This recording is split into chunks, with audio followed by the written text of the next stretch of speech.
This baby aged slower. Around bears, time moves differently in wild love. The morning mist hung low over the forest floor when Ethan Marshall first noticed something was different about the way time moved around his daughter. He stood at the window of their cabin, coffee growing cold in his hands, watching as Jessica Brooks cradled their 3-month-old Haley on the porch. The bears had come again, as they did every morning now, settling themselves at the edge of the clearing like ancient guardians keeping watch. There was something about the way the sunlight fell on Haley's face when the bears were near. Something about how her breathing seemed to match the slow, steady rhythm of their massive forms. Ethan couldn't explain it then, wouldn't be able to explain it for months to come. But he felt it in his bones that morning.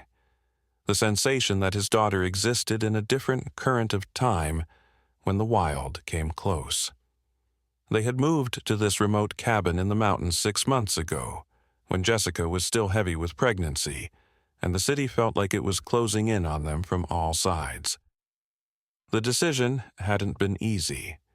Ethan had been working as an architect in the city, designing buildings that reached toward the sky while Jessica taught elementary school, filling her days with the bright chaos of children's laughter. But something had shifted when they learned about the baby. Maybe it was the way the city noise suddenly seemed too harsh, or how the concrete felt cold beneath their feet. They found themselves dreaming of trees, of silence, of a place where their child could grow up knowing the names of birds instead of car brands. The cabin had belonged to Ethan's grandfather, sitting empty for nearly a decade, waiting like a patient friend in the wilderness. When they first arrived, the place smelled of cedar and old memories, and Jessica had stood in the doorway with her hands on her belly, tears streaming down her face. "This is it," she had whispered. "This is where she's meant to be born." Haley arrived on a night when the snow fell so thick and fast that the midwife barely made it up the mountain road. The labor was long and difficult, and at one point when Jessica's strength was failing, they heard it, a low, rumbling sound from outside that wasn't the wind. Ethan had looked out the window to see 3 bears standing at the tree line, their dark forms barely visible through the swirling snow. They stood perfectly still, as if keeping vigil, and something about their presence filled the room with an inexplicable calm. Jessica's breathing deepened, her grip on Ethan's hand loosened just slightly, and within the hour, Haley entered the world with a cry that seemed to echo through the forest. The bears remained until dawn, and when the first light touched the snow, they turned and disappeared into the woods as silently as they had come. That was the beginning, though they didn't know it then. The bears returned 3 days later, this time in daylight, when Jessica was sitting on the porch with Haley wrapped in a soft yellow blanket. She had frozen at first, every motherly instinct screaming danger. But the largest bear, a female with eyes like amber honey, had simply settled down at the edge of the clearing, maybe 30 feet away. The bear's cubs, 2 bundles of black fur that couldn't have been more than a few months old themselves, tumbled and played in the grass while their mother watched. Jessica found herself unable to move, not from fear exactly, but from something else, a feeling like she was witnessing something sacred. Haley, who had been fussing moments before, grew quiet and still, her tiny fingers uncurling as if reaching toward something Jessica couldn't see. Ethan had come running when he saw them through the window, a baseball bat clutched ridiculously in his hands, but Jessica had raised one hand to stop him. "Don't," she said softly. "Just watch." And so they watched together as the bear family stayed for nearly an hour, the cubs gradually working up the courage to venture closer. Though their mother's gentle huffs always called them back before they came too near. When the bears finally left, padding back into the forest shadows, Haley was fast asleep, and there was a peace on her face that Jessica had never seen before. Did that really just happen? Ethan had asked, setting down the bat with shaking hands. Jessica could only nod, still staring at the place where the bears had been, feeling like the world had just revealed a secret it didn't often share. The visits became regular after that, almost predictable. Every morning, just as the sun touched the tops of the pine trees, the bears would emerge from the forest. Sometimes it was just the mother, sometimes the whole family, and occasionally other bears would join them, older ones with graying muzzles, and young males keeping respectful distances. They never came closer than that initial 30 feet, but they would stay for hours, simply existing in the same space as the humans. Ethan set up cameras, partly for safety, and partly because he needed proof that this was really happening. He would spend evenings reviewing the footage, watching the bears' movements in slow motion, trying to understand what drew them here day after day. It was Jessica who first noticed the change in Haley. By the time their daughter was 6 months old, other babies they knew from their few trips to town were sitting up, babbling constantly, their faces changing almost daily as they grew. But Haley seemed suspended in a gentle pause. She was healthy, the doctor confirmed that on their monthly visits, but she was growing differently. Her features remained delicate and new. Her movements still carried that particular quality of very young infants, that underwater grace that usually faded by 4 months. "She's just taking her time," the doctor had said with a shrug. "Some babies do. Nothing wrong with her vitals." But Jessica knew it was more than that. She could feel it in the way time seemed to slow when she held Haley on the porch during the bears' visits. How hours would pass that felt like minutes. How the sun would suddenly be setting when it seemed like morning had just begun. Ethan started keeping detailed notes, his architect's mind needing structure to understand what was happening. He recorded everything: the duration of the bears' visits, Haley's sleep patterns, her feeding times, the subtle changes in her development. The pattern emerged slowly, like a photograph developing in solution. On days when the bears didn't come, rare days when storms kept them away, or when they ventured to other parts of their territory, Haley seemed to accelerate slightly, becoming more alert, more active. But when the bears were present, especially when they stayed for extended periods, she would enter a state of profound calm that was almost otherworldly. Her breathing would slow to match the bear's rhythm. Her heartbeat would steady to a pace that made Jessica check multiple times to make sure she was okay. The town was 40 minutes down the mountain, a small cluster of buildings that called itself a city, but was really just a gathering place for the scattered mountain dwellers. Ethan and Jessica made the trip once a week for supplies, and it was during these visits that they began to notice how different their life had become. Other parents would talk about sleepless nights, about constant crying, about the exhaustion that came with a new baby. But Haley rarely cried anymore, especially after the bears' morning visits. She would lie in her crib or in Jessica's arms with an expression of such deep contentment that strangers would often stop to comment on it. "What a peaceful baby," they would say, and Jessica would smile and nod, not knowing how to explain that her daughter had found a rhythm that belonged to the forest, not to the human world. By the time Haley was 8 months old by the calendar, she appeared no more than 5 months in development. The difference was subtle enough that only Ethan and Jessica truly noticed, but to them it was unmistakable. Her hair, which should have been thickening and darkening, remained the soft, ethereal down of a younger infant. Her eyes, instead of sharpening into focus, maintained that dreamy, unfocused quality of babies who still see the world as a beautiful blur. Yet she was perfectly healthy, perfectly content, perfectly present. The pediatrician in town ran tests, found nothing wrong, and eventually stopped suggesting they should be concerned. "She's thriving," he said. "That's what matters." The bears seemed to sense the change they were causing, or perhaps they had always known. The mother bear, whom Jessica had started calling Mama in her mind, would sometimes look directly at them with those amber eyes, and in those moments, Jessica felt like she was being told something important in a language she didn't quite speak. The cubs were growing rapidly, as bear cubs do, already nearly half their mother's size, but they still played with the same innocent joy they'd had as tiny bundles of fur.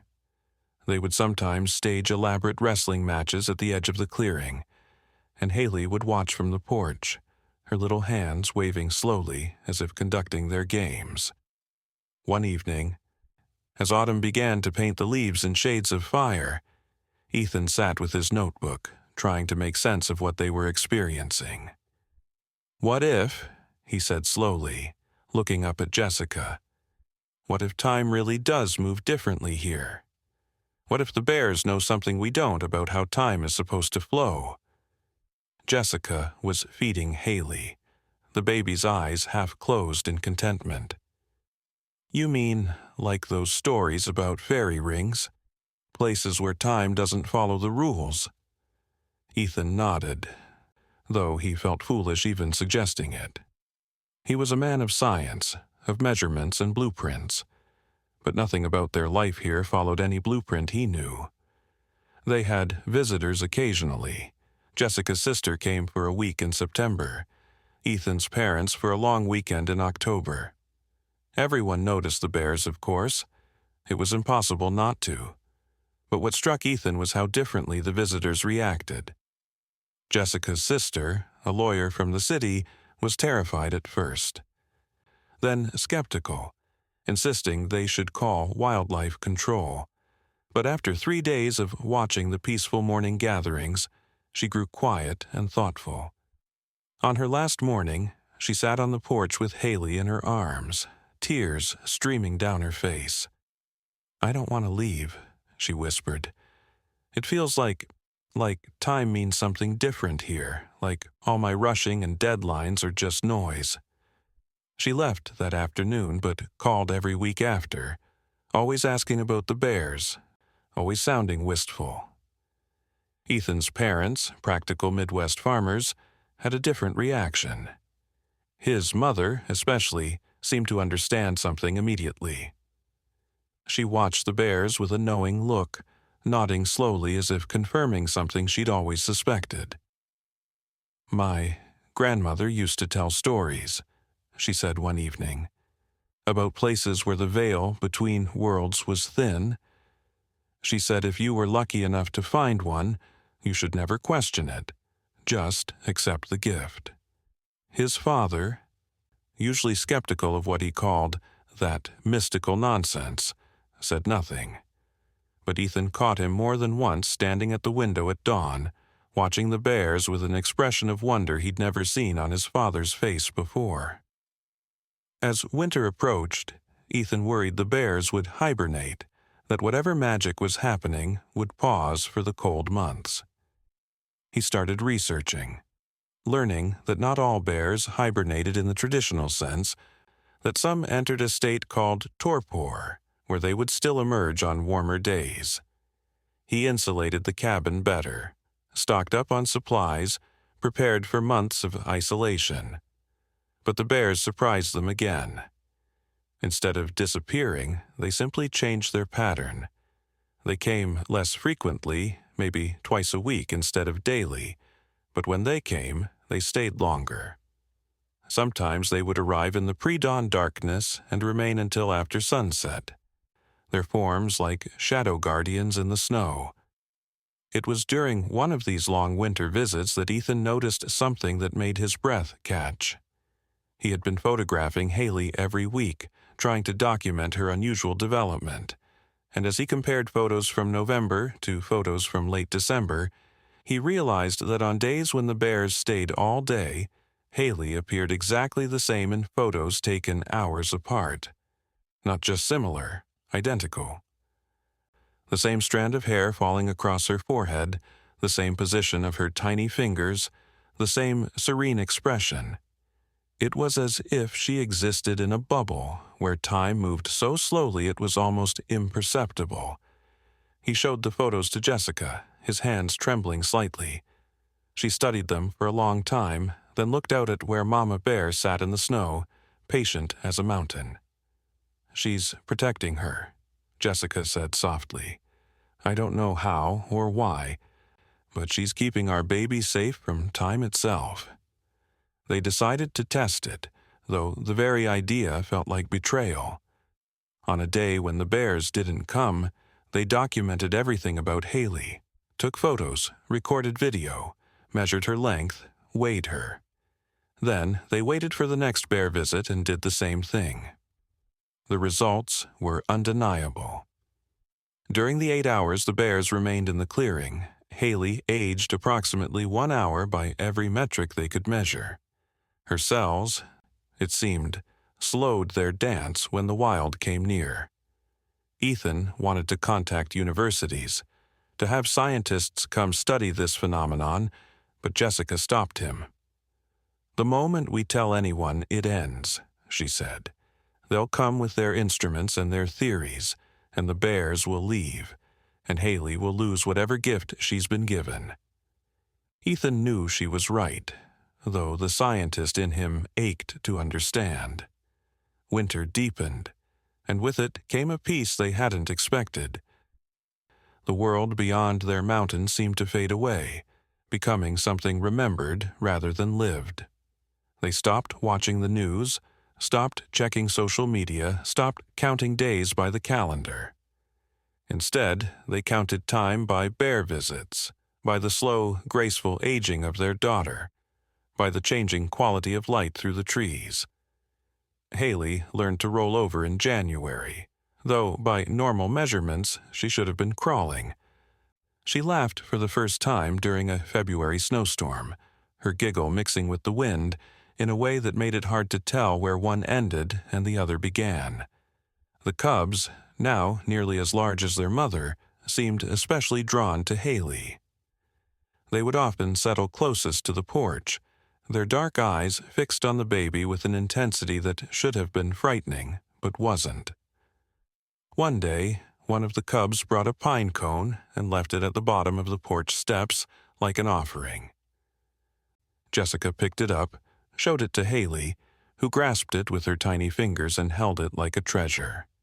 After that, small gifts appeared regularly, interesting stones, feathers, once a perfectly preserved butterfly wing that looked like stained glass when held to the light. As spring arrived, bringing with it the sound of melting snow and returning birds, Ethan realized they had a decision to make. Haley was now a year old by the calendar, but appeared perhaps 7 months in development. If this continued, by the time she was technically 5, she would appear to be only 3. How would they explain this to doctors, to schools, to the world that waited beyond their forest? But every time he tried to bring up the conversation with Jessica, she would look at him with such peace in her eyes that the words died in his throat. "We have time," she would say. "We have all the time we need." One morning, in late March, something extraordinary happened. Ethan woke to find Jessica and Haley already on the porch, earlier than usual. The bears were there, but arranged differently, in a perfect circle around the clearing, at least a dozen of them, more than had ever come before. In the center of the circle sat Mama Bear with her cubs, and they were all perfectly still, like they were waiting for something. Jessica was crying silently, holding Haley close, and when Ethan asked what was wrong, she shook her head. "Nothing's wrong," she whispered. "Everything's right, can't you feel it?" And he could feel it. A sensation like the earth itself was breathing slowly, deeply, the way you breathe when you're falling asleep. Haley was awake but utterly still in Jessica's arms, her eyes wide and focused on something beyond the physical world. The moment stretched, expanded, became something larger than time. Ethan found himself thinking of his grandfather, who had built this cabin with his own hands, who had told stories of the mountain having its own spirit, its own way of welcoming those who belonged. He wondered if his grandfather had known about the bears, if this gift had been waiting all along for the right family to receive it. The circle held for what might have been minutes or hours. In that space, measurement lost all meaning. Egchi, then, as if responding to some signal only they could hear, the bears began to disperse. They didn't leave all at once, but drifted away gradually, like leaves falling in reverse, returning to the trees. Mama Bear was the last to go, and before she disappeared into the forest, she turned and looked directly at them.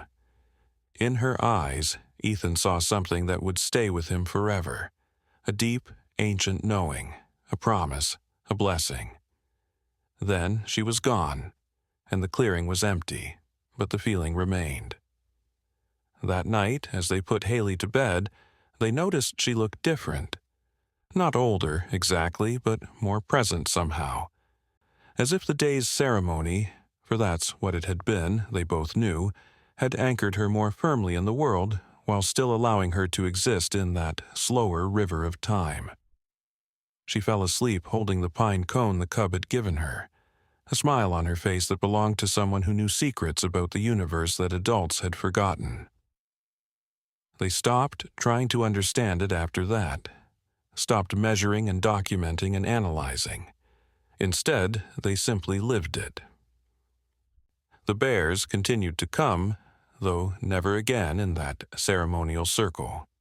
Haley continued to age at her own pace, growing slowly but surely, like a tree that knows it has centuries to reach its full height. Friends and family who visited learned not to ask questions, sensing that some mysteries weren't meant to be solved, but simply witnessed. The doctor in town noted Haley's unusual development pattern in his files, but never reported it to anyone, understanding in his own way that some things belonged to the mountain alone. As summer arrived in full glory, painting the meadows with wildflowers and filling the air with the scent of pine and possibility, Ethan found himself working on new architectural designs, but these weren't buildings meant for cities. They were structures that seemed to grow from the earth itself, that worked with time rather than against it, that honored the slow wisdom of the wild. Jessica had started writing too, filling journals with observations not of facts, but of feelings, trying to capture in words what it meant to raise a child in partnership with the forest itself. One evening, as they sat on the porch watching Haley play with a collection of stones and feathers the cubs had brought her, Jessica said, "What if this is how it's supposed to be? What if we're the ones who got separated from the natural rhythm, and Haley's just been welcomed back?" Ethan considered this, watching as a young bear emerged from the trees, not one of their regular visitors but a new friend, drawn perhaps by the same invisible force that had brought them all together. "Maybe," he said, "maybe the bears are showing us that love has its own relationship with time, that when you love something deeply enough, truly enough, time bends around that love, slows down to let you savor it." The young bear settled at the edge of the clearing, and Haley looked up from her toys, her face lighting with a joy that seemed to come from somewhere deeper than just happiness. She raised one small hand in greeting, and the bear tilted its head in acknowledgement. In that moment, Ethan understood that they weren't just raising a child. They were part of something larger, older, more patient than human understanding. They were learning that time wasn't a river flowing in one direction but an ocean, with currents moving at different speeds, and somehow, impossibly, beautifully. Their daughter had found a current that moved at the pace of bears, of forests, of love itself. As the sun set behind the mountains, painting the sky in shades of pink and gold that seemed to last forever, Ethan reached for Jessica's hand. Haley had fallen asleep in her lap, still clutching a feather, her breathing synchronized with the slow, steady breathing of the bear in the clearing. Tomorrow the bears would come again, and Haley would age a little less than other children, and the world would continue to spin at its frantic pace beyond their mountain. But here, in this pocket of slowed time, they had found something precious. The understanding that love could create its own physics, its own rules, its own miracles. The stars began to appear, one by one, like notes in a lullaby that the universe was singing to itself. The bear in the clearing lay down, getting comfortable for a longer stay, and Ethan felt the now familiar sensation of time softening around them. He thought about the life they had left behind, the rush and worry and constant forward motion, and felt nothing but gratitude for this strange, wonderful gift. Haley stirred slightly in her sleep, murmuring something that sounded like words but wasn't quite, not yet. She had time to learn to speak, years and years of time, stretched gentle and long by the patient love of bears. Chapter 1 of 2 has completed. The experiment began almost by accident. It was late summer. Haley was 18 months old by the calendar, but appeared no more than 11 months in development, and Ethan's scientific mind couldn't rest without understanding more. He had been reading everything he could find about time perception, about how different species experience temporal flow, about the quantum physics of consciousness. Most of it was theoretical, but there were hints, suggestions that consciousness itself might influence how time moved around us. Jessica found him one night surrounded by books and papers, his laptop open to an article about how trees experience centuries as humans experience years. "You're trying to solve it again," she said gently, not accusingly. "I need to know," he replied. "Not to change it, just to understand. What if other families could have this? What if Haley isn't unique, but just the first to find the key?" The idea for the experiment came from Haley herself, in a way.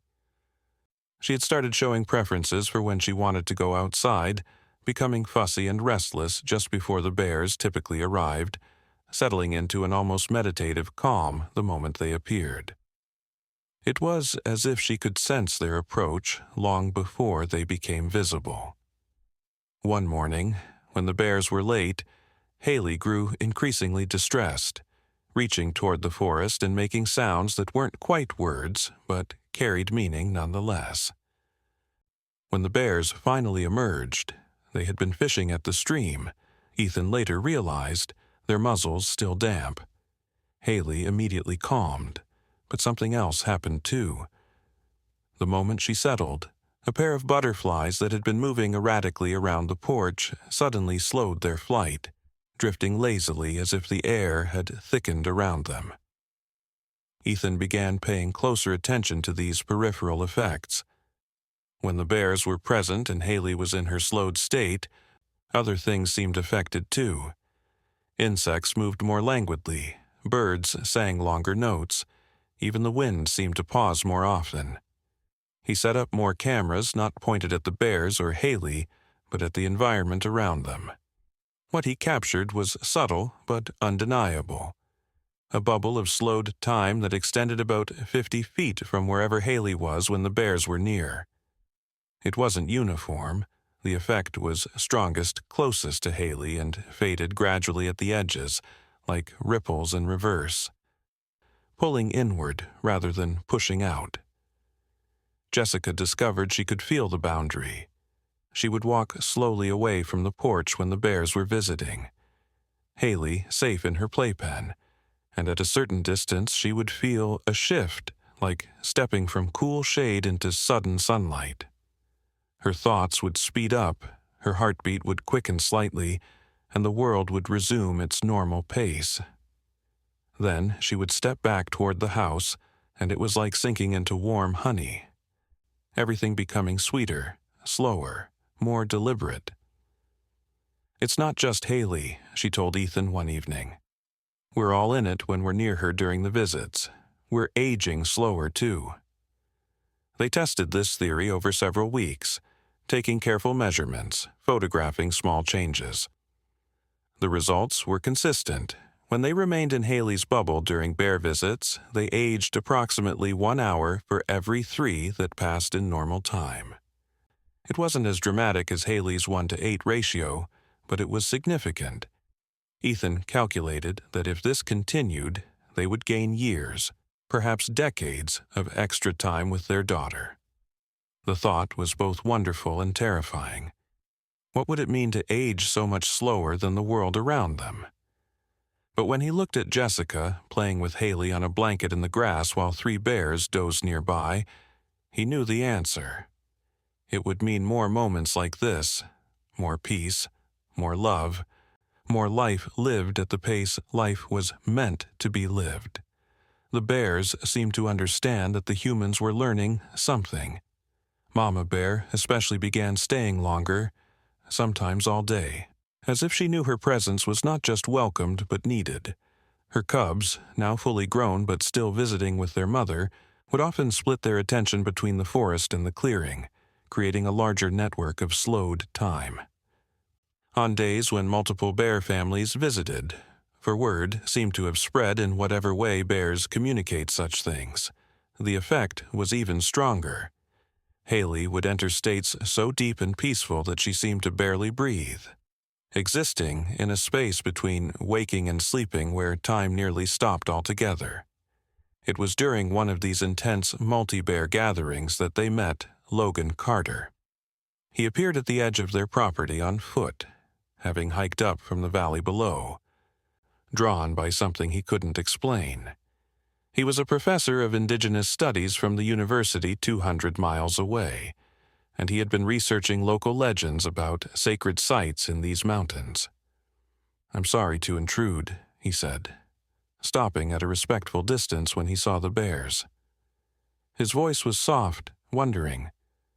"But I've been having dreams about this place. Dreams about bears and a child who lives between worlds." Jessica and Ethan exchanged glances. They had been so careful, had told no one beyond family about what was happening.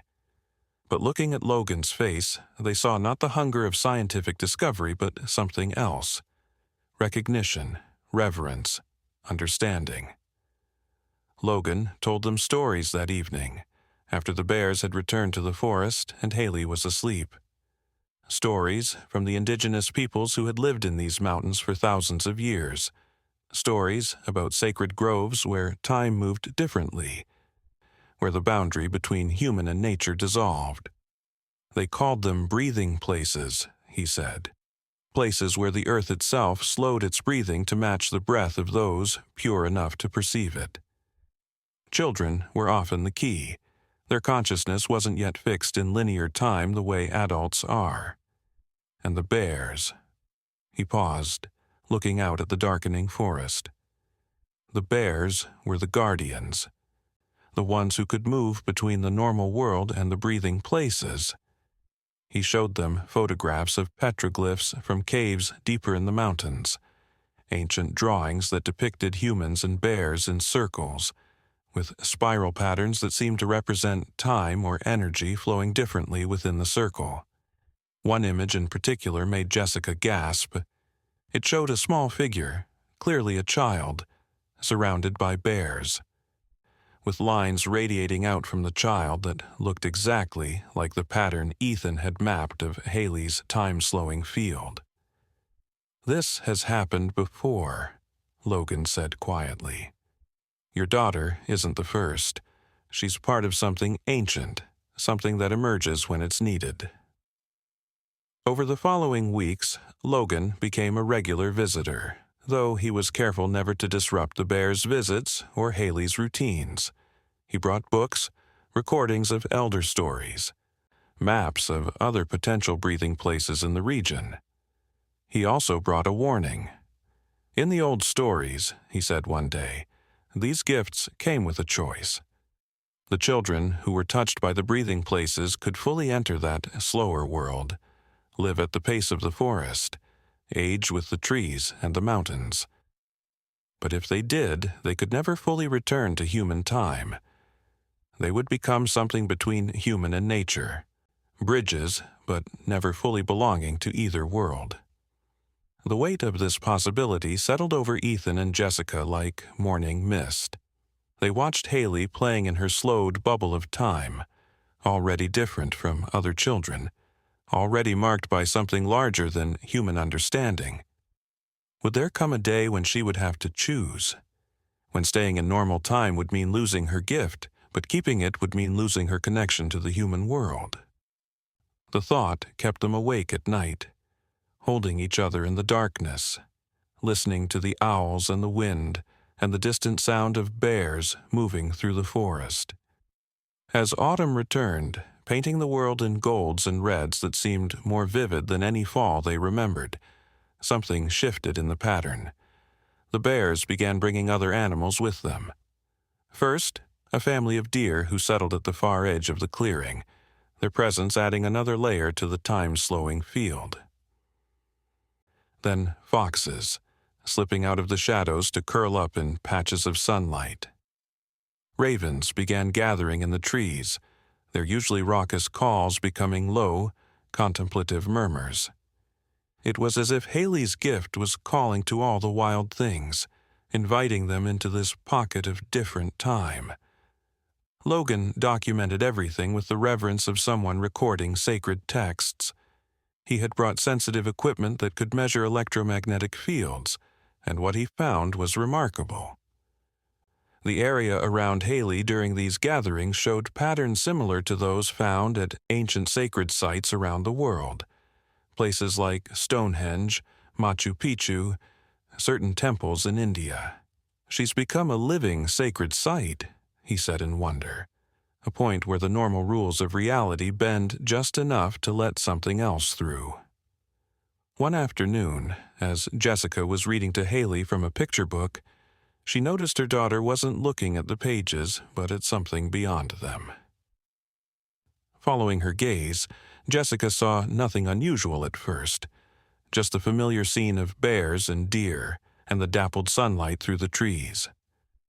But then she relaxed her vision, let her eyes unfocus slightly the way you do when looking at those hidden 3D pictures, and she saw it.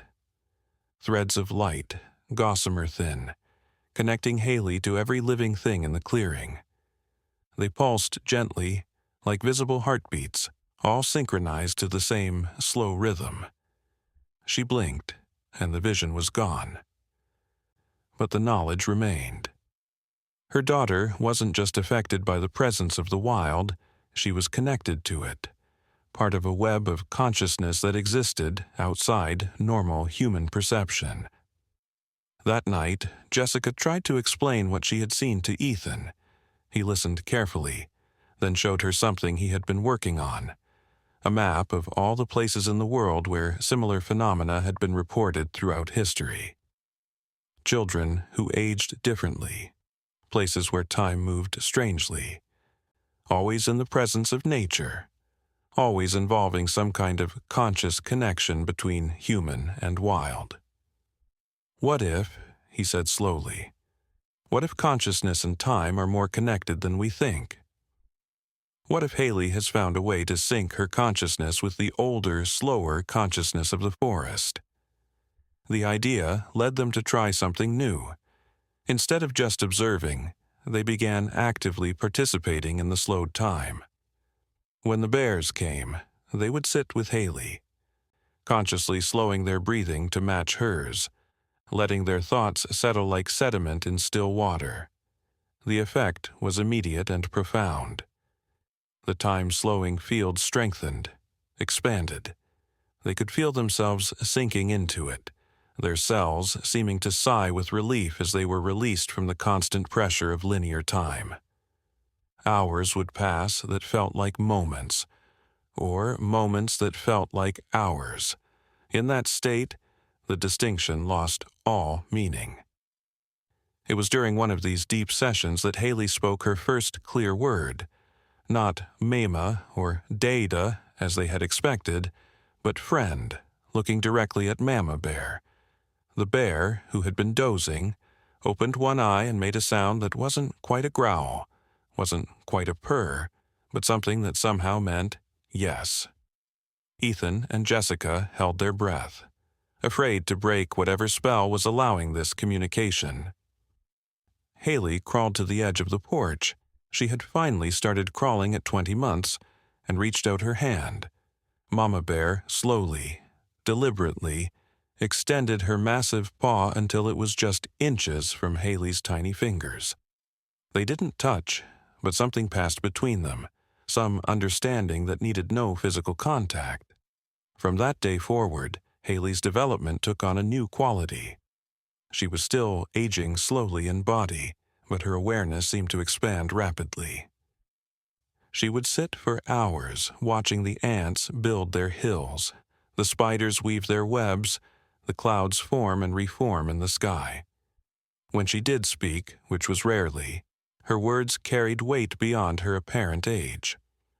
"Tree is singing," she would say, and if you listened carefully, you could indeed hear a subtle humming from the old pine.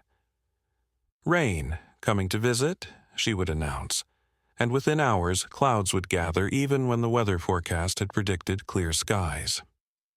Logan brought a colleague to visit, an elderly woman named Lily Morgan, who had spent her life studying what she called temporal anomalies in consciousness. Lily was nearly 80, with silver hair that caught the light like spider silk, and eyes that seemed to hold centuries of wisdom. She took one look at Haley, one look at the bears, and began to cry. "I've been searching for this my whole life," she whispered. She stayed for a week, mostly in silence, simply observing. On her last day, she took Jessica's hands and said, "Your daughter is teaching us something we forgot. That time isn't a prison we're locked in, but an ocean we can learn to swim in differently." As winter approached again, they noticed changes in themselves, too. Ethan's hair, which had been showing gray at the temples, seemed to have stopped its progression. Jessica's hands, which had developed the first fine lines of age, appeared smoother. It wasn't dramatic, nothing that anyone else would notice, but they could feel it, their bodies responding to the different temporal rhythm they were living in. They were aging, but at a pace that felt right, natural, unhurried. They had stepped out of the race against time and into a dance with it. The bears began their winter pattern again, visiting less frequently but for longer durations.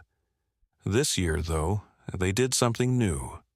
On the winter solstice, the longest night of the year, every bear they had ever seen, and many they hadn't gathered in the clearing. There must have been 30 of them, perhaps more, ranging from cubs to ancient elders with fur gone silver with age. They arranged themselves in concentric circles around the cabin, and as the sun set they began a sound that wasn't quite singing, wasn't quite humming, but something that seemed to come from the earth itself. Haley, as if responding to a call only she could hear, walked out onto the porch. She moved differently than a 2-year-old should move, with a grace that belonged to someone who had all the time in the world. She stood at the edge of the porch and raised her arms, and the sound the bears were making shifted, became deeper, more resonant. The very air seemed to thicken, and Ethan felt time slow to an almost complete stop. In that suspended moment he saw everything, the connections between all living things, the way consciousness wove through reality like thread through fabric, the dance of seconds and centuries all happening at once. Then Haley laughed, a sound like silver bells and spring water, and time resumed its flow. But something had changed. The boundary between the slow time and normal time had become more permeable. They could move between the two states more easily now, like switching between two different but equally valid ways of breathing. The bears began to disperse but slowly, taking their time, and Mama Bear approached closer than she ever had before. She stood at the bottom of the porch steps, her massive head level with where Haley stood, and for a moment, child and bear looked into each other's eyes with perfect understanding. "She's choosing," Logan said softly from where he had been watching. Not choosing between worlds, but choosing to be a bridge. And that's what Haley was becoming, they realized. Not fully human, not fully wild, but something new. A being who could exist in multiple temporal states simultaneously, who could teach others how to step out of linear time when they needed to, how to find the breathing places that existed not just in special locations but in states of consciousness. As the winter deepened, more people began arriving, drawn by dreams or intuition or stories that traveled in ways that had nothing to do with modern communication. They came quietly, respectfully, understanding that they were approaching something sacred. A mother with a child who had autism and seemed to naturally exist in a different temporal state. An old man who had spent his life feeling out of sync with the world's pace. A young couple who had lost a child and needed to learn how to slow their grief into something bearable. They would stay for days or weeks, learning to sit in the presence of the bears, learning to match their breathing to Haley's rhythm, learning that time was not their master, but their partner. Jessica began teaching them what she had learned, how to see the threads of connection, how to feel the edges of the time fields, how to let go of the anxiety that came from trying to force life into measured segments. Ethan designed structures that seemed to enhance the effect, simple wooden platforms and seats arranged in patterns that matched the ancient petroglyphs, creating spaces where people could more easily slip into the slower rhythm. Logan collected their stories, documented their experiences, building a body of evidence that this wasn't unique to Haley, but something that could be learned, shared, passed on. But it was Haley herself who was the greatest teacher, though she rarely spoke. She would take someone's hand and lead them to a particular spot, have them sit in a certain way, and suddenly they would feel it, the shift, the slowing, the peace that came from stepping out of time's relentless march. She seemed to know exactly what each person needed, whether it was to slow down to heal, to speed up to rejoin the world, or to learn to move fluidly between both states. One spring morning, when Haley was technically 3 years old but appeared perhaps 18 months, a young woman named Savannah Reed arrived. She was a journalist who had heard rumors of something extraordinary happening in the mountains, but when she saw the bears, saw Haley, saw the community that had formed, she put away her recorder and notebook. "I don't want to report on this," she said. "I want to understand it." She stayed for 3 months, learning to slow her ambitious, deadline-driven mind into something softer, more patient. When she finally left, she was a different person. Someone who could still function in the fast world but who carried an island of slowness within her. A portable breathing place she could access whenever she needed. The changes in the outer world seemed to accelerate as their inner world slowed. News reached them of climate change, of social upheaval, of a civilization spinning faster and faster towards some unknown crisis. But here in their pocket of different time, solutions emerged not from frantic action, but from deep stillness. People who spent time in Haley's presence returned to their lives with new perspectives, new approaches that came from stepping outside time's tyranny long enough to see clearly. They started meditation centers, designed buildings that incorporated natural rhythms, taught children that there were different ways to experience time. As Haley grew, slowly, beautifully, at her own pace, her influence spread like ripples in a pond. The bears continued to come, bringing with them an ever-expanding circle of wild creatures who seemed drawn to this new possibility of connection between worlds. The clearing around the cabin became a gathering place, not just for humans seeking a different relationship with time, but for all consciousness seeking to remember what it meant to exist in harmony with the deeper rhythms of life. One evening, as Ethan and Jessica sat on the porch watching Haley play with bear cubs born that spring, cubs who seemed to age at a rate somewhere between Bear normal and Haley slow, Logan approached with a manuscript he had been working on. "I've been thinking about what to call this," he said. "This phenomenon, this gift, this teaching. And I keep coming back to something Lily said before she left. She called it the rhythm of the wild heart, the pace at which life moves when it's not forced into artificial schedules, when it's allowed to follow its own internal music." The phrase felt right, captured something essential about what they were experiencing. It wasn't about living in slow motion all the time. Sometimes Haley would speed up, playing and laughing with the energy of any child. It was about having the freedom to move at different speeds, to sync with different rhythms as needed, to recognize that time was not one thing, but many things, and consciousness could choose which current to swim in. As summer solstice approached, marking another year of their strange and wonderful life, they prepared for what had become an annual gathering. People came from all over now, quietly, without fanfare, to sit in the presence of the bears and the child who had learned to live between worlds. They came to remember what indigenous peoples had never forgotten, that the earth had its own time, the wild had its own wisdom, and humans could choose to step out of their self-imposed temporal prison whenever they remembered how. The night before the solstice, Haley did something she had never done before.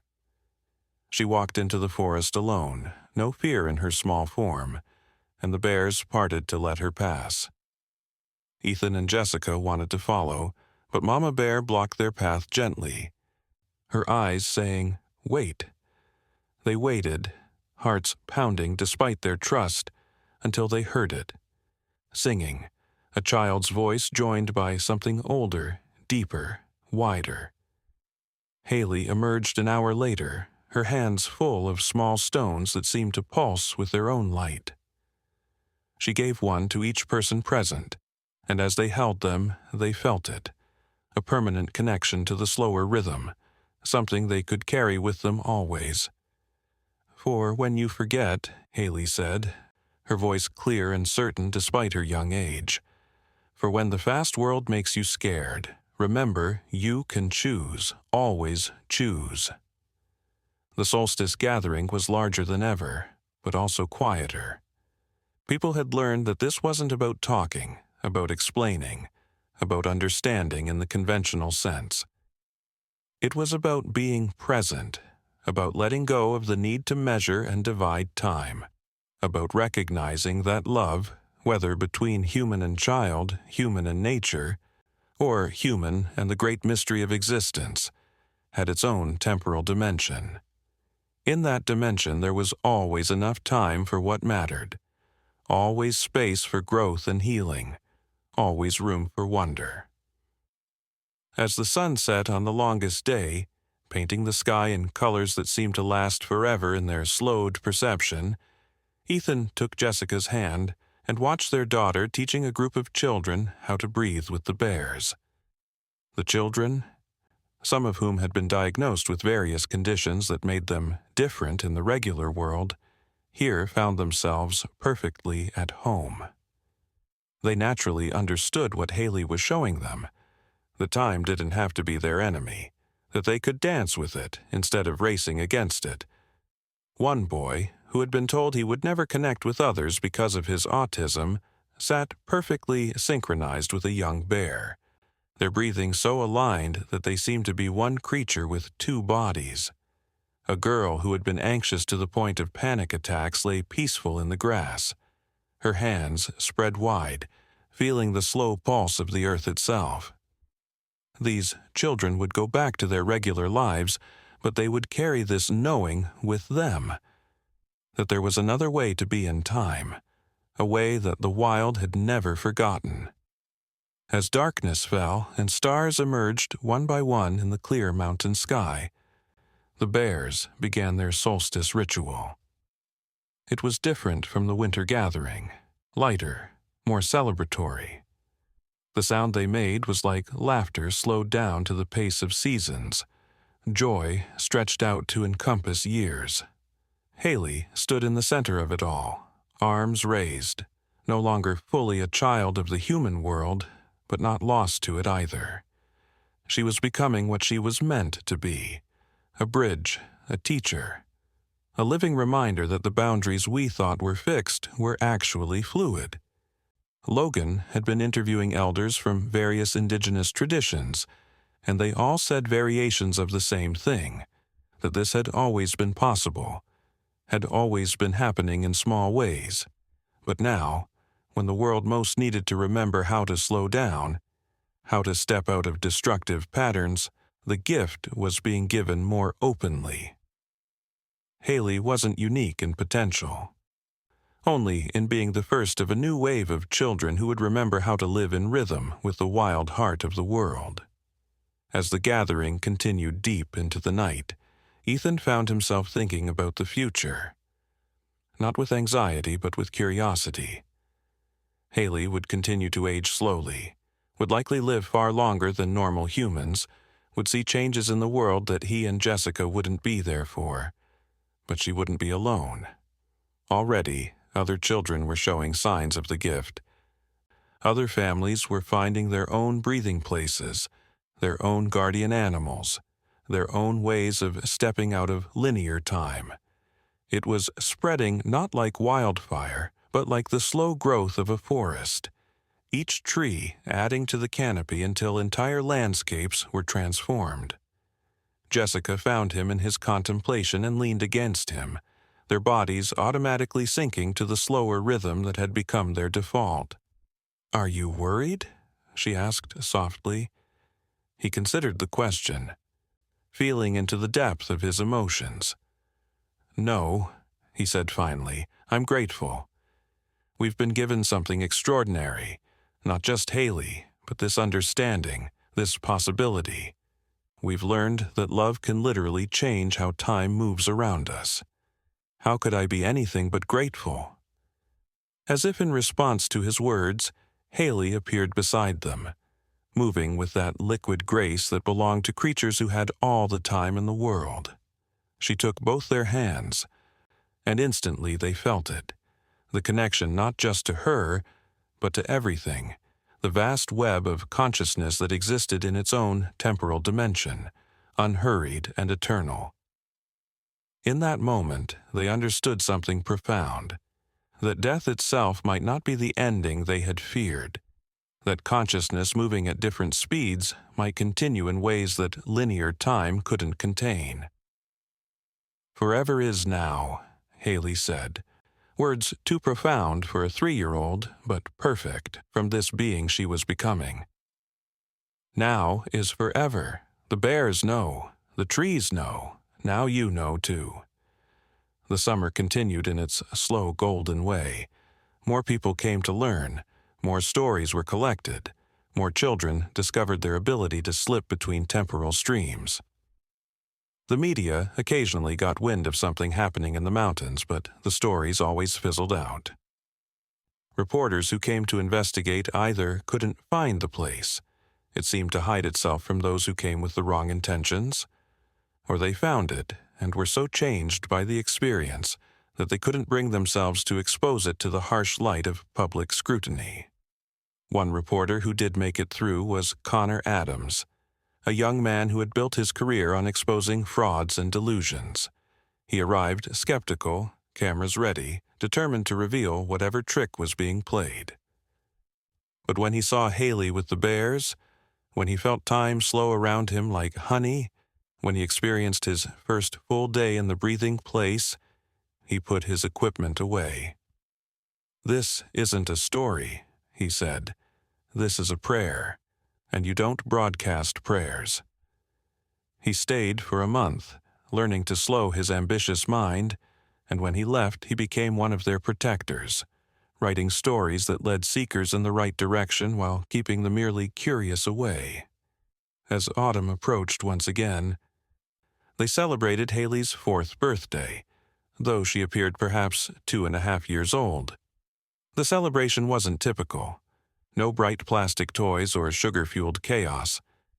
Instead, people brought gifts from nature, special stones, feathers, seeds from plants that grew in other breathing places around the world.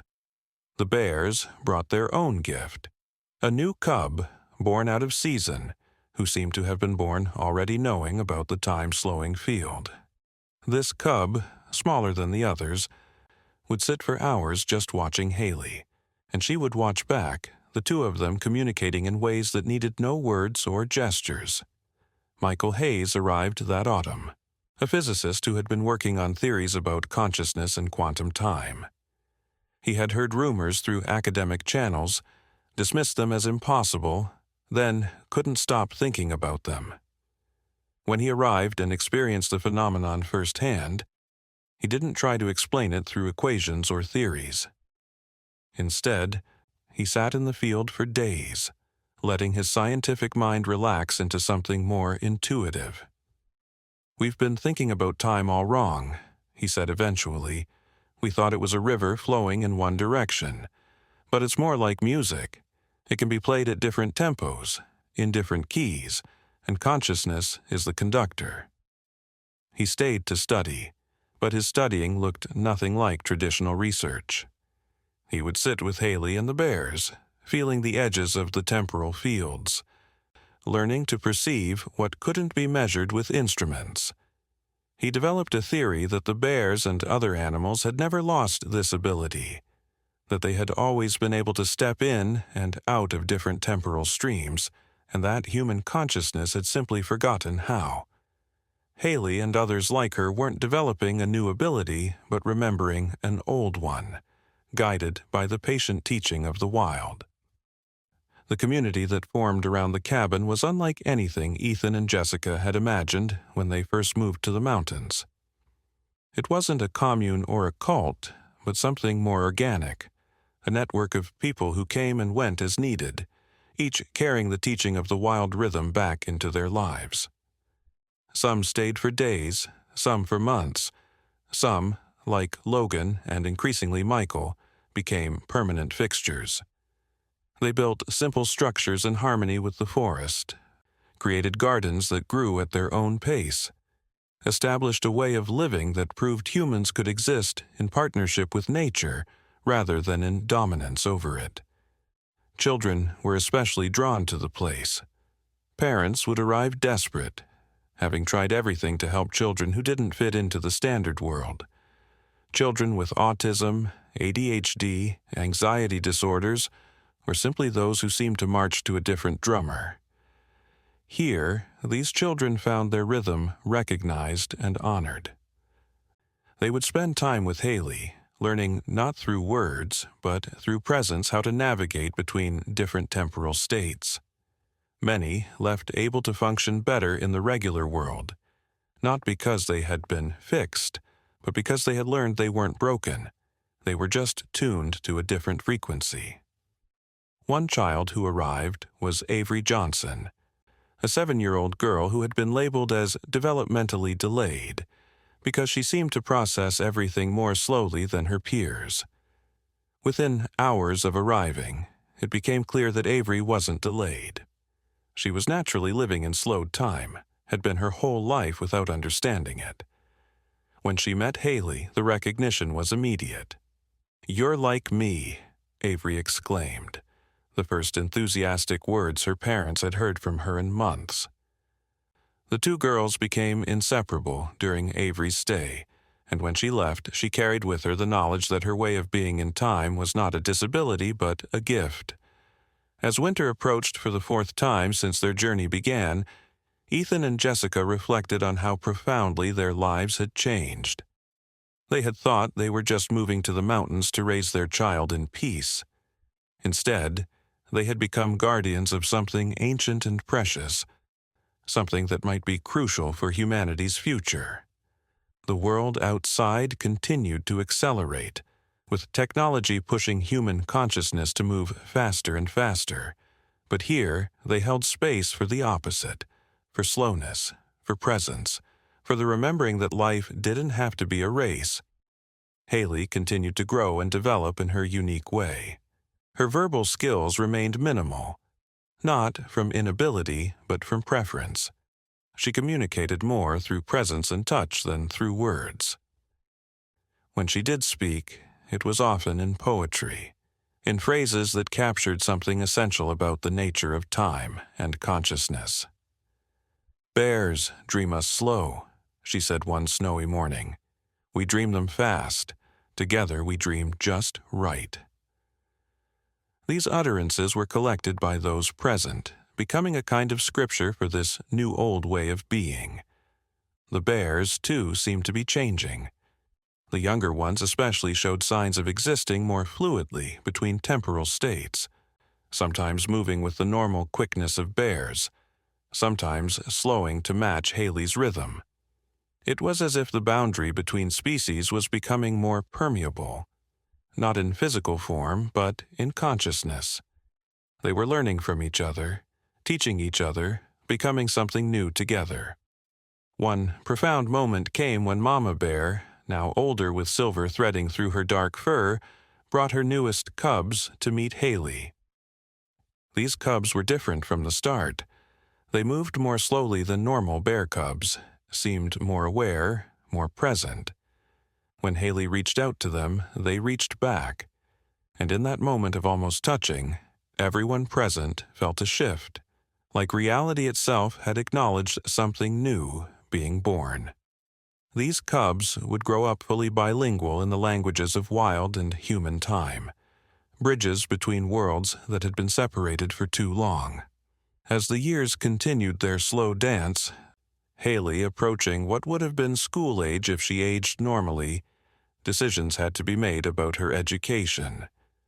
Traditional school was impossible, not just because of her unique aging, but because she knew things that couldn't be taught in classrooms, while much of what was taught in classrooms seemed irrelevant to the life she was living. Instead, a different kind of education emerged. Teachers came to her, not to impose curriculum, but to share knowledge that she might find useful. She learned to read, slowly and in her own time, preferring books about nature and consciousness. She learned mathematics through the patterns in spider webs and the spiral of shells. She learned history through Logan's stories of indigenous wisdom and the memories held in the stones of the mountain. But most of her education came from the forest itself, from the bears and deer and ravens who were her constant companions. She knew which plants could heal and which could harm, not from books, but from direct communication with the plants themselves. She could predict weather days in advance by feeling the subtle shifts in the temporal fields. She understood the migration patterns of birds not as abstract knowledge but as lived experience, feeling their journey in her bones. Other families began to establish homesteads near the original cabin, drawn by the promise of raising children in this different rhythm. They formed a loose community, supporting each other while respecting the need for solitude and silence. Children played together in the slowed time, aging at various rates depending on their individual natures, learning that diversity in temporal experience was as natural as diversity in any other aspect of life. These children would grow up bilingual in fast and slow time, able to navigate the regular world when necessary, but always knowing they could return to the breathing places when they needed to remember who they really were. The economic system that evolved in this community was as unique as its relationship with time. People contributed what they could when they could, understanding that value couldn't be measured in hours, worked when hours themselves were fluid. A garden might take twice as long to grow, but produce vegetables that seemed to nourish not just the body but something deeper. Crafts made in slowed time carried a quality of presence that made them sought after by those who somehow knew they needed objects that had been created outside the rush of industrial time. As Haley approached her 5th birthday chronologically, appearing perhaps 3 years old physically, she began to show new abilities. She could now consciously extend the time-slowing field, bringing larger areas into the altered temporal state. During gatherings, she would sometimes slow time for everyone present. allowing them to experience hours of communion in what the outside world would measure as minutes. Other times, she could create pockets of accelerated time, helping plants grow or wounds heal more quickly. She was becoming not just a bridge between temporal states, but a conductor of time itself. The implications of this were staggering, and there were long discussions about the responsibility that came with such abilities. But Haley herself seemed unconcerned with the magnitude of her gift. She used it as naturally as breathing, always in service of harmony, always guided by the wisdom of the wild. She never slowed time to escape consequences or accelerated it to gain advantage. Instead, she seemed to feel the rhythm that each moment needed and adjusted accordingly. One spring day, a group of scientists arrived, having finally gathered enough evidence from various sources to take the phenomenon seriously. They came with instruments and theories, ready to study and categorize. But when they entered the field around Haley and felt time slow to honey around them, their scientific objectivity melted into wonder. One elderly researcher, who had spent his life studying temporal anomalies, sat down in the grass and wept. "We've been looking at time through microscopes and telescopes," he said, "when we should have been looking at it through the eyes of children and bears." Some of the scientists stayed to study, but their research took on a different quality. Instead of trying to explain the phenomenon in purely material terms, they began exploring the relationship between consciousness, emotion, and temporal perception. They discovered that love, particularly the unconditional love between Haley and the bears, seemed to be a key factor in creating the temporal fields. Fear, they found, accelerated time, while states of deep peace and connection slowed it. They were scientifically validating what mystics had always known, that love and fear were not just emotions, but forces that shaped reality itself. As summer solstice approached again, marking 5 years since their life in the mountains began, preparations were made for the largest gathering yet. Word had spread in the way that important truths do, quietly, person to person, heart to heart. People arrived from around the world, each drawn by their own need to remember a different way of being in time. They came with stories of other children showing similar abilities, of other places where the veil between fast and slow time was growing thin. The solstice celebration itself was a marvel. Haley, now able to hold larger fields for longer periods, slowed time for the entire gathering. What the outside world experienced as a single night, those present experienced as 3 days and nights, time enough for deep connections to form, for healing to occur, for the remembering of what it meant to live in harmony with the natural rhythm of life. The bears were present throughout, no longer maintaining any distance from the humans, moving among them as equals in this dance of consciousness. During the celebration, something unprecedented happened. Other children who had been showing signs of temporal abilities suddenly found their gifts fully activated. It was as if Haley's field had awakened something dormant in them, and suddenly there were a dozen children who could slow time, each in their own unique way. Some could only affect small areas, others could only maintain it briefly, but all could do it. The adults watched in amazement as the children began playing games that involved shifting between temporal states, tag, where being it meant trying to catch someone who might suddenly slow time around themselves, hide and seek, where the seeker might accelerate their perception to find the hidden. This multiplication of the gift brought both joy and concern. If more children could manipulate time, what did that mean for the future? How would the regular world react when this became more widely known? But Haley, wise beyond her apparent years, seemed unconcerned. "It's supposed to spread," she said simply. "Like seeds. Some will grow, some won't, but the forest will remember. As the gathering ended and people began their journeys home, each carried with them a seed of the new understanding. They had experienced firsthand that time was not the tyrant they had believed it to be, that consciousness could choose its own rhythm, that the wild world had been waiting patiently for humans to remember this truth. They returned to their regular lives changed, carrying pockets of slow time within them, able to access that different rhythm when the fast world became too much. The impact rippled outward in unexpected ways. A CEO who had attended the gathering restructured his entire company to operate on flexible time, allowing employees to work in their own rhythm rather than fixed hours. A school principal created spaces where children could go to slow down when overwhelmed, rooms where time moved differently. Artists began creating works that seemed to carry the slow time within them, paintings and music that could transport viewers and listeners into a different temporal state. But perhaps the most significant change was in how people began to understand their relationship with death and aging. If time was fluid, if consciousness could choose its rhythm, then the fear of running out of time began to ease.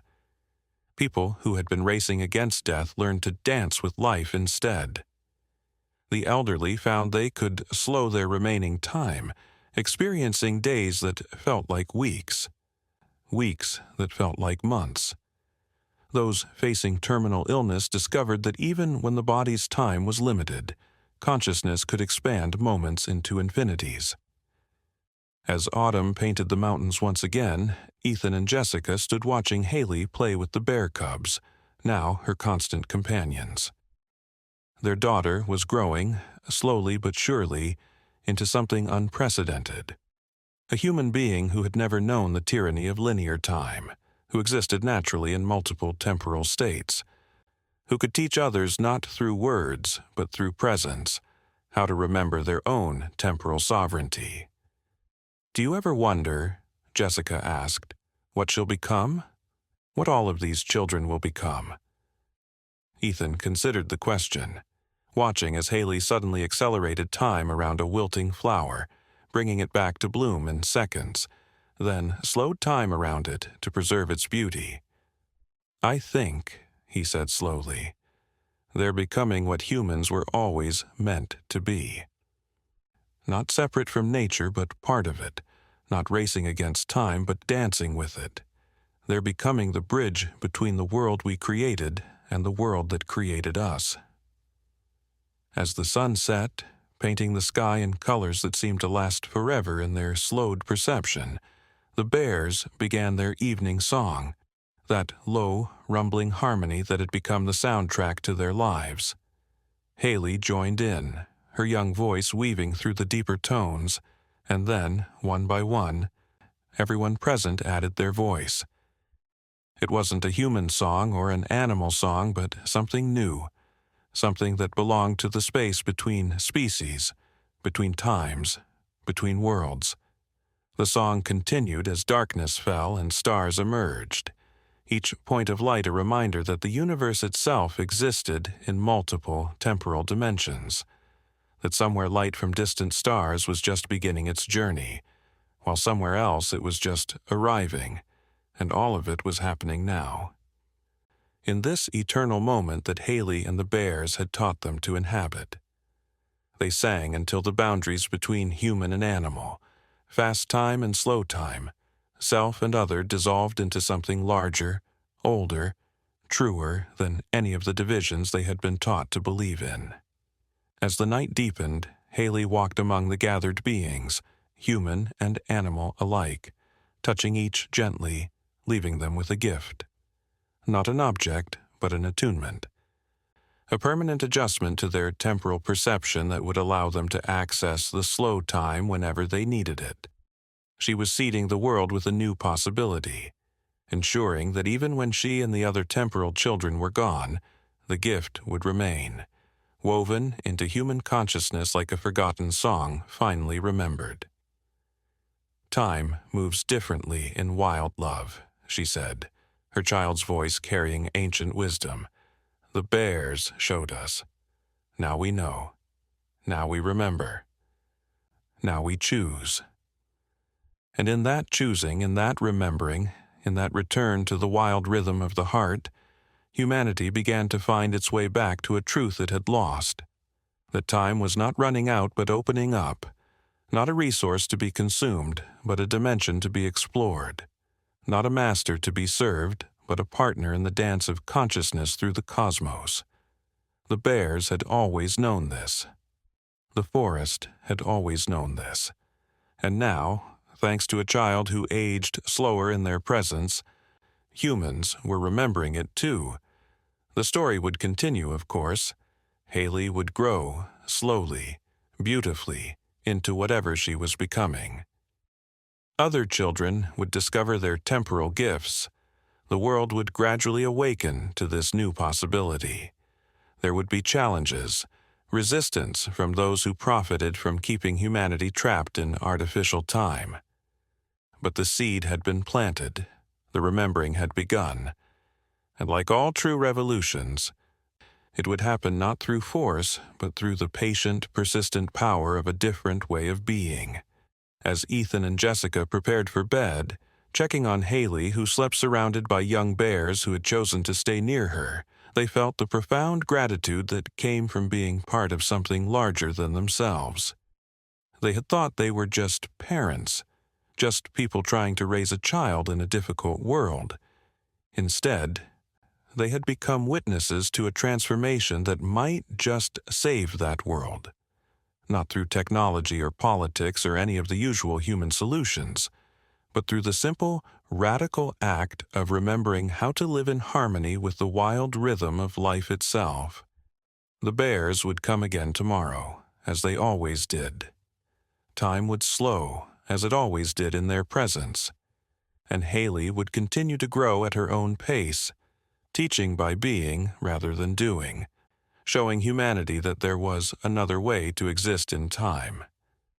The gift would spread, child by child, heart by heart, until perhaps one day all humans would remember what the bears had never forgotten, that love creates its own time, that consciousness chooses its own rhythm, and that in the end the wild heart knows exactly how fast or slow to beat.